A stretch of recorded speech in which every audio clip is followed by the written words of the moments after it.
Wende, owner of Passionate Horsemanship in Merkel, Texas. This is tip number 7 on buying a horse. Thinking about the type of tack that you're going to need depending on which discipline that you chose. Like, are you going to ride Western or are you going to ride English? If you're going to ride Western, you know, if you're going to get into the show ring, the big breeds, you may need a saddle with a lot of silver on it. That's going to be rather expensive.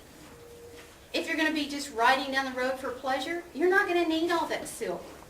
You're just going to need a nice saddle. What you need to think about, though, is don't buy just a cheap saddle. Don't, you know, beginner people, don't go on eBay and say, oh, I'm going to get this one because it's only $125. Don't do that. If you buy a cheap saddle and your horse has got a really wide back and you buy a saddle that's real narrow up front, it's going to dig into those shoulder blades and it's going to cause problems. Pretty soon, your horse is going to wind up with behavior problems.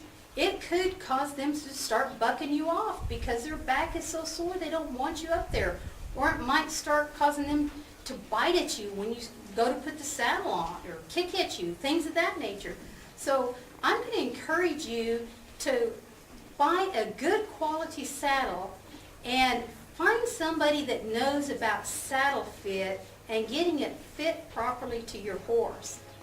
So don't go out and just buy the cheapest thing. And the same thing with an English saddle. Don't go out and buy the cheapest English saddle you can find. Do your homework. Ask some people that are knowledgeable about the English saddles. There's many different types of English saddles. And again, you can find them all kinds of different places.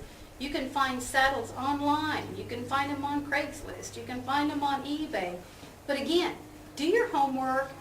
Ask somebody that's knowledgeable to help you. Don't be afraid to ask questions. And if you find somebody that they treat you like, oh my gosh, that was the most stupid question, find somebody else that will help you. You want to do the right thing for your horse so you don't make their back sore and then wind up with all kinds of problems. Anyway, for more tips like this, I invite you to visit my website, www.clickerhorsetraining.com. Thanks for watching.